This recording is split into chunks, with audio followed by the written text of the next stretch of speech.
Welcome. This is our Chodesh Shevat Farbrengen, and we always start with some singing. So about 30 years ago, I arranged a number of Farbrengens between Rav Ginsburg and Reb Shlomo Carlebach here at the Moshav. And the first one took place shortly after Tisha B'Av and shortly after Shabbat Nachamu. And Rav Ginsburg made up a nigun on the way to the Farbrengen, and he sang it at the Farbrengen. And maybe 3 or 4 years ago, he recorded it. Rabbi Shlomo Katz sang this song, Nachamu, Nachamu. And at the end of this album, there's about 10 seconds of silence. And then it played the original recording from the Farbrengen singing this song. So I was thinking of it because the world has gone through so much these last 10 months. And here in Israel, we're in lockdown number 3. And we need a lot of consolation. So this is Nachamu, Nachamu. Nachamu, Nachamu, Nachamu Ami, Nachamu Ami, Yomar Elokeichem, Nachamu, Nachamu, Nachamu Ami, Nachamu Ami, Yomar Elokeichem, Dabru, Dabru, Elei Yerushalayim, Dabru, Dabru, Elei Yerushalayim, Nachamu, Nachamu, Nachamu Ami, Nachamu Ami, Yomar Elokeichem, Nachamu, Nachamu, Nachamu Ami, Nachamu Ami, Yomar Elokeichem, Dabru, Dabru, Alev Yerushalayim Avayim, Dabru, Dabru, Alev Yerushalayim. So we should feel God's compassion and consolation. The world needs a lot of consolation. Anyways, what would a good Farbrengen be without a l'chaim? So my wife always insists that I have to make a l'chaim. So I'm making l'chaim. We're almost at Chodesh Shevat. That's what we're going to be learning about tonight. Baruch atah Adonai Eloheinu melech haolam shehakol niyeh bidvaro.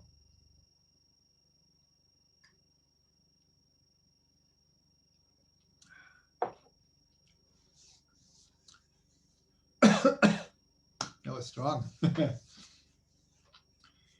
We're going to be learning about Chodesh Shevat. We're going to look at the letter of the month. This is from Sefer Yetzirah, the astrological sign of Shevat, the chush, the sense of the month, and later it was added an association with one of the 12 tribes. So we'll start with the letter of the month. Is it Sadi? And the Arizal called it tzaddik. He called the letter not just tzaddik, but tzaddik. And the Bnei Yisachar, who wrote extensively about the months and amazing connections, the Bnei Yisachar, amazing connections. So he says that even though we have this concept, Ein Mazal Yisrael, there's no set astrological rulership over Israel. He said, nonetheless, of all the months of the year, the one that most is connected to the Jewish people is the month of Shevat, which in English, in astrology, it's Aquarius, the age of Aquarius, the Messianic era. And he said that this is the most appropriate of all of the mazalot for the people of Israel. And of course, we have this concept, Amech kulam tzadikim. All of your people are tzadikim. So this month is not just talking about the tzaddik, but it's talking about the tzaddik in each and every person. So the tzaddik of this month is Moshe Rabbeinu. Why do we say that? Because if you look in Rashi, there's a tradition that he brings that the entire book of Devarim, Mishnah Torah, was begun on Rosh Chodesh Shevat and took 37 days. According to tradition, Moshe Rabbeinu passes away in Zayin Adar. And so the whole book of Devarim took 37 days to give over. 37 is the gematria of Halev, the heart. So we have this idea that words that come from the heart enter the heart. It's a very, very important idea that we should all learn very well. When our words come from our heart, they will enter into other people's hearts. So the whole book of Devarim is begun on Rosh Chodesh Shevat. So really, Moshe is the tzaddik of this month. And there's a pasuk that says, Pri tzaddik eitz chayim. The fruit of the tzaddik is the tree of life. So this makes a very strong connection between a tzaddik, and of course the tzaddik in each and every one of us, and the tree of life. Now, everyone knows that the month of Shevat is the month of the new year of the trees, Rosh Hashanah le'ilan, on Tu B'Shvat. So the whole month of Shevat has to do with the new year of the trees. Of course, Beit Shammai held that the new year of the trees was actually on Rosh Chodesh Shevat, and Hillel says it was on Tu B'Shvat. Hopefully we'll have time to get to that later. So in short, we see that, first of all, the word eitz for tree has a tzadi in it, an ayin and a tzadi. And there are three different ideas that are connected to trees. First of all, the eitz chayim in the Garden of Eden. This is the symbol of everything good, of everything of the utopian reality of the Garden of Eden, and the utopian reality of the Mashiach, of the Messianic age that we should all merit to experience. And this is all the symbol of Eitz Chaim. When Bnei Yisrael crossed the sea and then they went 3 days without water, and then they got to a place called Mara, and the waters were bitter. So God says, take a tree and throw it in the water and sweeten the waters. And so symbolically, the tree was the tree of life. that is what has the power to sweeten the bitter waters. So the word eitz equals 160, equals selim, image.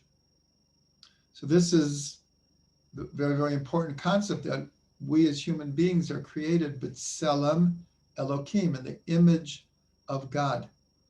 But we see that the image of God it relates very much to the tree of life.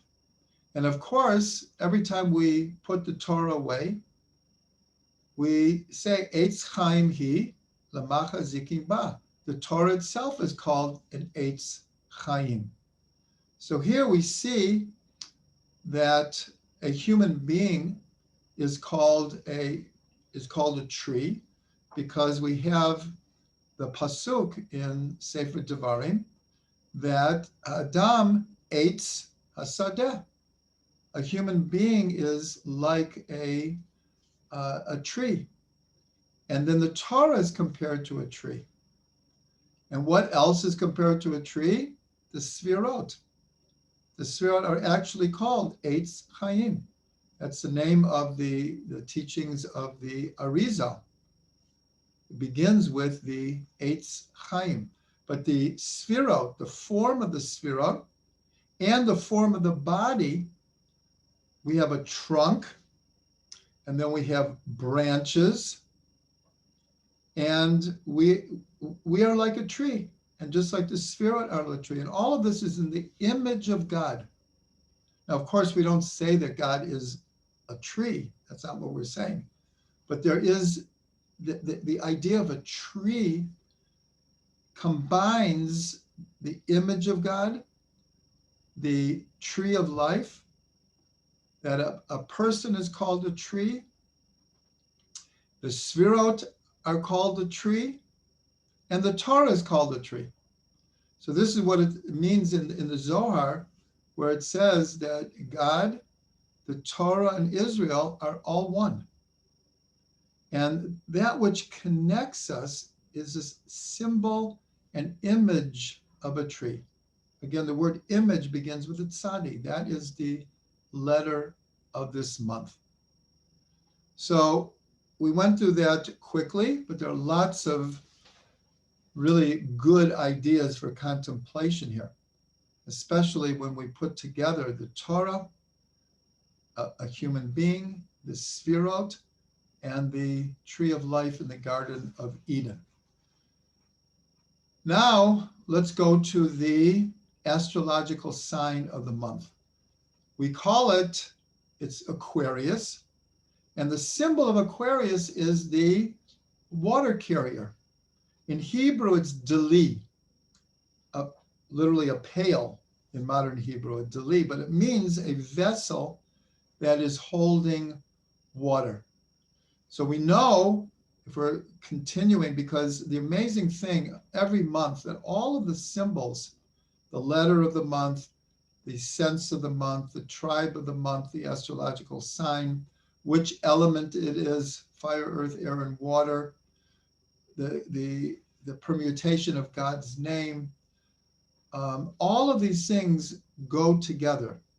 And that is how we pick up on the special energy of every month, is through understanding these symbols. So we say, Ein Torah, Ein Mayim Ela Torah. There's no water other than the Torah. That the concept of water is connected with Torah. That's why Yeshayahu says, Kol Tzameh Halech L'mayim. Everyone who is thirsty, let them go to the water. What are we thirsty for? We're thirsty to be close to God. And how do we get close to God? Through the Torah. So all who are thirsty, let them go to the water. And so this month is the water carrier, is the vessel holding the water. And this is very connected to the whole idea of Mishnah Torah. Mishnah Torah, in a sense, is the review of the whole Torah, um, the summation, the culmination of the whole Torah is the Mishnah Torah. We'll see in a minute that the letters of Mishnah are the same as Hashemen or Shemna, oil. We're going to see very soon the connection of olive oil to this month. So this idea, if you take the letters of the name of this month, Dali, and you read them backwards, so it's Yeled, Yalid, to give birth to, or Yeled, a child. But the verb is to give birth to. And so the idea is that the vessel for the water of this month is, in a sense, we are the vessel. We have to make a vessel for the water of the Torah. And the highest level of Torah is when we come up with new chidushim, new ideas, new revelations, new perspectives of the Torah. So Dali and Yaled are the same letters. And this is considered in Chassidut the secret of the whole test that Eliezer gave when he was looking for a wife for Yitzchak. And where did he go? He came to the well, and he said, whoever will draw water for me and for the camels, that is the proper wife for Rivka. He set up like a sign. But we're told that this is symbolic of his looking for the proper wife for Yitzchak was the one who could draw water. And of course, where did Yaakov meet Rachel? At the well. And where did Moshe meet Zipporah? At the well. And as we said, Moshe is really the tzaddik of this month. And his name, Moshe, which we learned last week, is Mina Mayim Mishitihu. From the water, he was drawn out. That the soul of Moshe was so connected to the Torah that his name comes from the water he was drawn out. He came into this world in order to make the vessel for the Torah that would be given at Har Sinai. Now let's go to the sense of the month. The sense of the month is eating or taste. And we have a pasuk, Tzadik ochel l'sova nafsho. A tzaddik eats for the satisfaction of his soul. Now, depending on the translation in English, you might get soul or you might get body. The continuation of that same verse is, but a glutton eats and is never satisfied. So in other words, it's in a simple meaning, it means that tzaddik eats just what the body needs and he's satisfied. And a glutton can eat all day long and will never be satisfied. So this is one meaning that's connected to the sense of the month. But on a deeper level, it's in Chassidut, so much is explained about the tikkun of eating. And like the whole thing of the Rebbe's Tish and 3 meals on Shabbat, where everything's happening around the food. You know, we make a lot of jokes about it, but it's true that this idea is we can eat for our bodies, but we can also eat for our souls. Tzadik ochel l'sova nafsho. And this is like I said, a big thing in Chassidut. And that's why on Shabbat, it's such a big thing that every once in a while, some people, like every few bites, say, Lekavod Shabbos Chodesh, for the honor of the holy Shabbos. And this lifts up the eating. Now we have to mention the obvious that the whole sin in the Garden of Eden came through eating. Eating from the Eitz Hadat Tov V'Ra was through eating. And so much is explained in Kabbalah and Chassidut, the opportunity we have through our eating to fix this original sin. Because eating means much more than just eating food. Eating means taking something from the outside into us and integrating it. So in a sense, let's say we could learn Torah and it could go in one ear and out the other ear. If we don't integrate it, if we don't contemplate it, if we don't make it part of ourselves. So eating is not just food. It's the whole action of taking from outside of ourselves, bringing it in, and then integrating it and drawing out the holy sparks in order to give us life force. So this is a whole deep concept, but it is the sense of this month. We eat. How many times a day do we eat? It's not just the month of Shevat, but this month, especially because of Tu B'Shvat and the idea of eating fruit, and especially the fruits of Eretz Yisrael, so much is concentrated on being able to uplift the whole concept of eating. So now let's go to the tribe of the month. Now, this is, the Zohar gives one set of associations, and the Arizal gave another set of associations. Each one is true in its own context.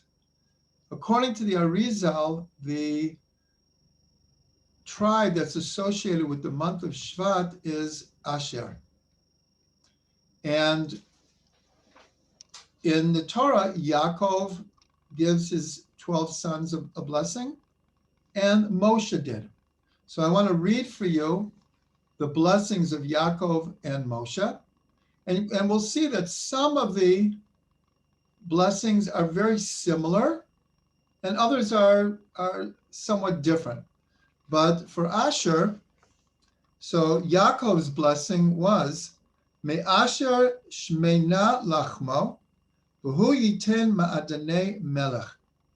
So his blessing was that from Asher comes the oil of his bread, the fatness, the plenty of his bread, and he will give delicacies to the king. So this is very connected to what we just said, is that what does it mean to give delicacies to the king? So first of all, the tribe of Asher is what we call the Galil, the Galilee. And from ancient times till today, the Galilee is full of olive trees.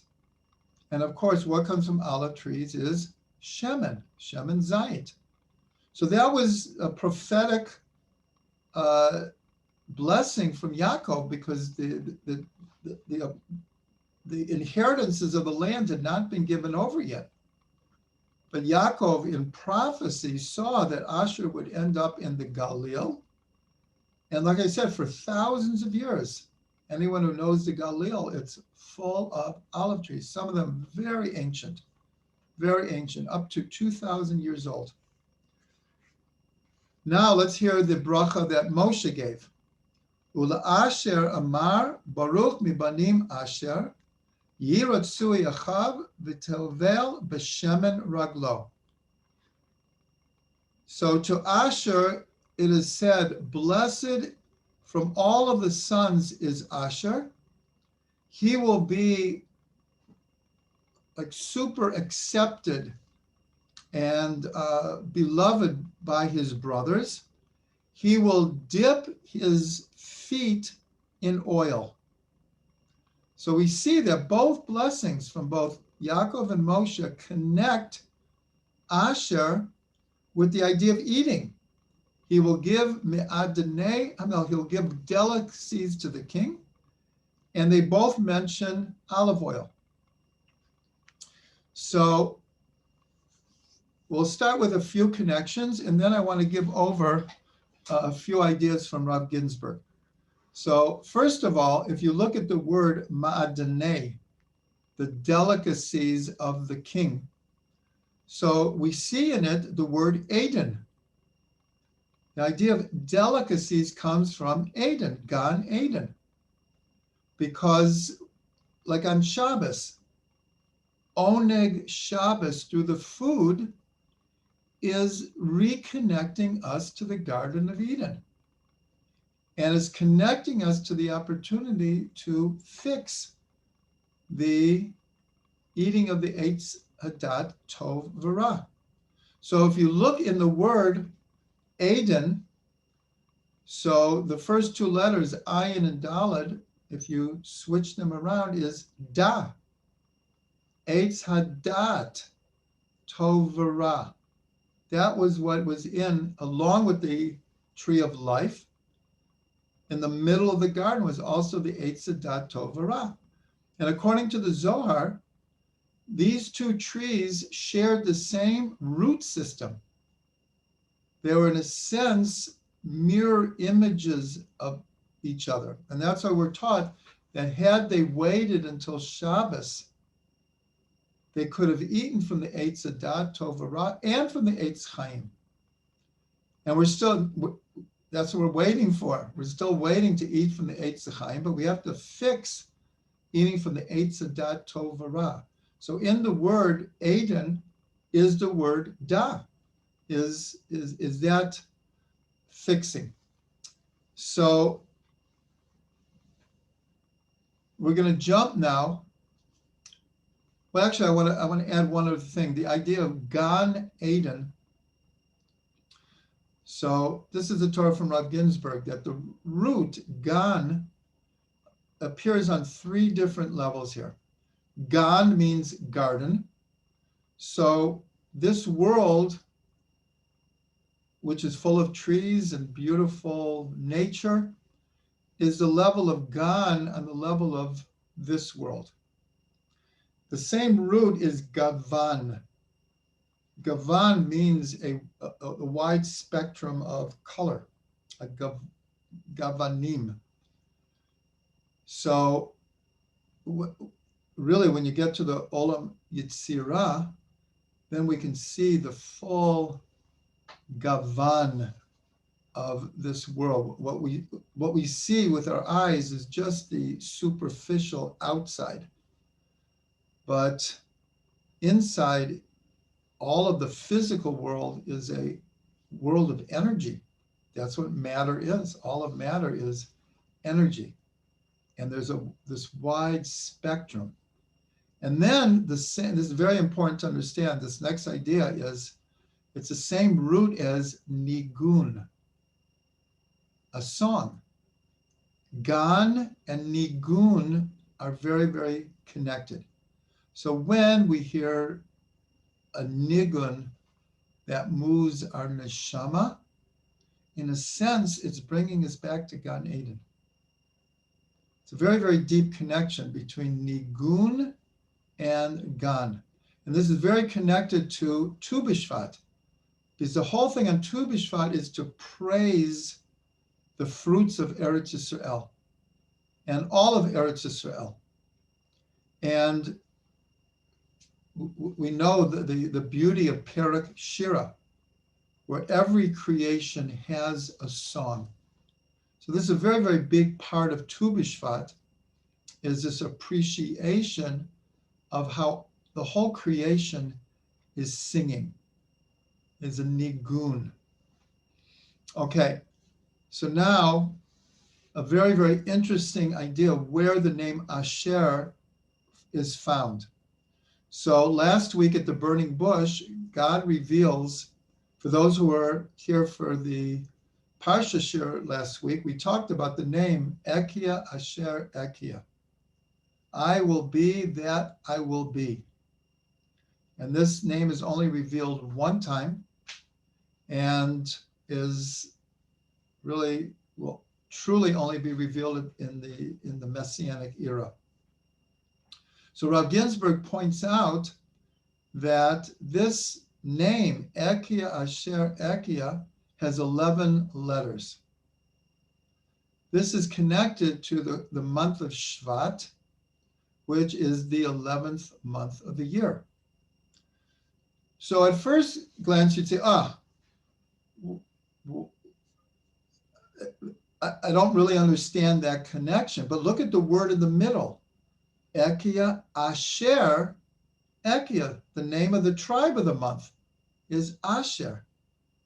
And what does Asher mean? Osher means richness. Ashrei Yoshvei Beitecha. Happy are the ones that dwell in your house. So Ashrei, is this feeling of abundance, of joy, of richness. So that's the blessing that Yaakov gives, that Asher will feed delicacies to the king. And this is such a positive image. So that's one connection. Then Rav Ginsburg explains deeper that the name Ekia, I will be, is always connected with tshuva. Why?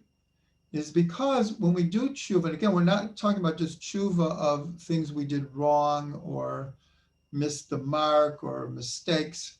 We're talking about tshuva on all the levels, but most importantly on the level of just returning to God, returning to the source of our soul, and returning to I will be, to our potential. So really, tshuva is about becoming everything that we can become. That's the greatest tshuva in the world. We're returning and activating and fulfilling our potential. So that's the first Ekia. But it says Ekia Asher Ekia. So again, the Asher is praise, is joy, is richness. So this is what Rabbi Nachman calls doing tshuva on your tshuva. This is a big concept in Rabbi Nachman and in Chassidut in general. This idea of tshuva is an ongoing process. It never ends, no matter how close we come to God or how close we come to other people or our potential, we could always come closer. So Eki Asher Ekia is this idea of coming closer and closer and closer. So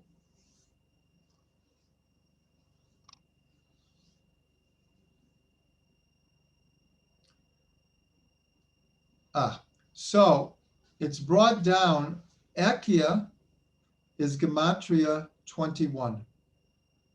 But in this name, Ekia appears twice. So it's given over in Kabbalah and Chassidut that this name is also the name of truth. Why?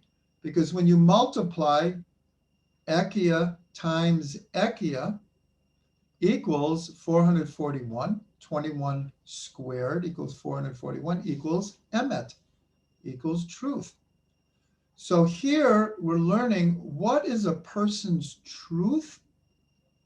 A person's truth is I will be, is becoming what we're supposed to be. That is our truth. And this next idea is so important because this name again appears twice. Ekia Asher Ekia. So there is what's called Teva Rishon and Teva Sheni. Our first nature, Teva Rishon, and Teva Sheni, and our second nature. Our first nature is what we call nature and nurture. Those factors, whether it's DNA or how we're raised, or the peer experiences that we have, or the society's influence on us, our ingrained tendencies, nature and nurture. So that's a very, very, very important thing. But Chassidut teaches that we have to take our first nature and clarify it, purify it, direct it, fulfill it, bring it to a higher level.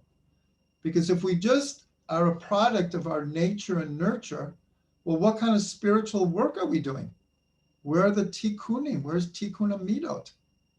So that's called Teva Sheni. Our second nature is what we do with our first nature.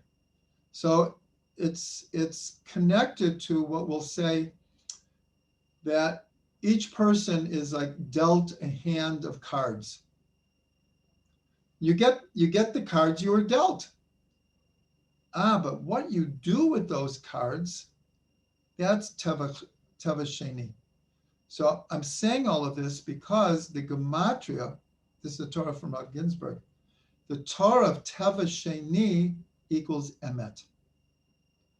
That is the true who we are.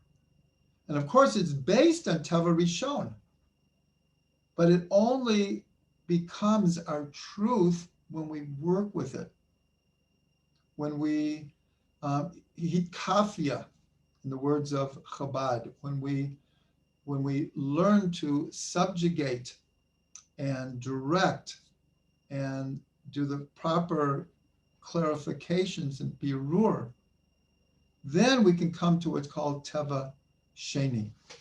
Okay, we have just 4 more minutes here. So I just want to give over one other idea, a beautiful idea. Rav Ginsburg says there are 4 Rosh Hashanahs in the year. This is in Masechet Rosh Hashanah, the first Mishnah. Rosh Hashanah of the years, Rosh Hashanah, Rosh Chodesh Nisan,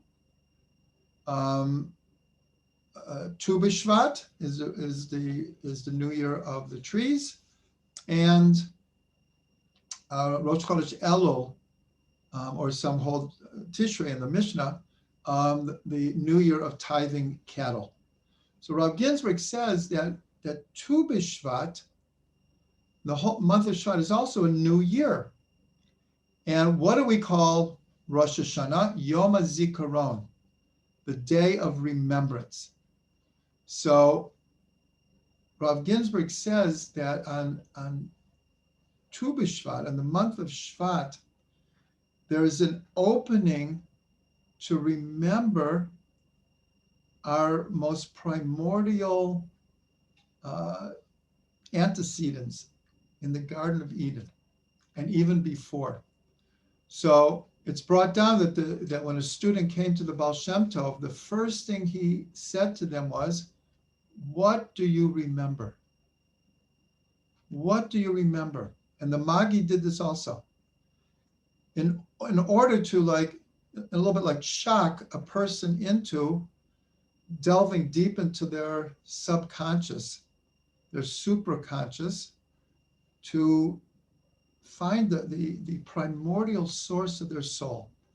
So Rabbi Nachman in the 7 Beggars tells these incredible stories. And one of the stories is, the first story actually, the first beggar, is a group of men got together and they wanted to see who could remember the farthest back.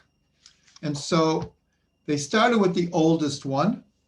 And he said, I remember when they plucked the apple from the tree. And they were all amazed. Wow. Again, this is all very symbolic. What an ancient memory that was.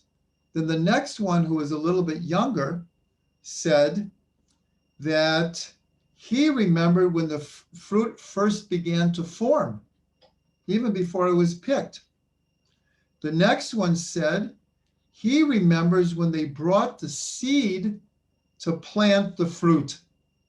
You notice here, these are all trees and fruit that we're talking about. And the next one remembers when they found the seed before they brought it. And then the next one, each one is getting younger and younger, but remembering farther and farther back. The next one remembers the taste of the fruit before it entered the fruit. And then the next one remembered the smell of the fruit before it came into the fruit. And then one more remembered the form of the fruit before it penetrated the fruit. So this is going all the ways back. Again, very, very symbolic. The Garden of Eden, Eitz Chaim, the whole thing. And then the youngest one of them says, I remember all of this, and I remember nothing at all. And they all went, whoa. That is the most ancient. He's like the oldest of all of us, but he's the youngest. It's an amazing story. So Rav Ginsburg was just saying that there's something about this month that connects us. It's like a Yom HaZikaron. And I have to mention, and we have like 1 minute left, I think most people know the idea that if you eat olives, the Talmud says it makes you forget. But if you put olive oil on the olives, it makes you remember. So there's something about, remember, in both blessings from Yaakov and Moshe, for Asher, the tribe of the month of Shevat, is this idea of the oil, of the shemen. And there's something about the shemen that makes us remember. And this is connected, and with this we'll end, and then we'll have a bracha. This is the idea of taking your teva rishon, because if you don't do anything with your teva rishon, and you just go status quo, it's like forgetting. It's like you don't get deeper. But if you go with your teva sheni, this is like remembering, of being able to take your first nature and to make it into your second nature. So thank you everyone very much for coming. I see you're ready for your next class. Miriam is there smiling, waiting for me to finish. So I'll end with a bracha. And the bracha is that we should all connect to the deepest depths of our soul. That's the story from Rabbi Nachman. Like remembering who we are and where we came from. And this, of course, is the foundational teaching of the Baal Shem Tov and the Alter Rebbe, that the soul is a chelek Elokah ma'al mamash, an actual part of God. And that's what we want to remember on Tu B'Shvat especially. There's so many tikkunim to be made on Tu B'Shvat. We should all enjoy the fruits of this month, and we should all make the tikkunim that we need to do. Thank you all very much. Amen. L'chaim, l'chaim. Chaim l'chaim.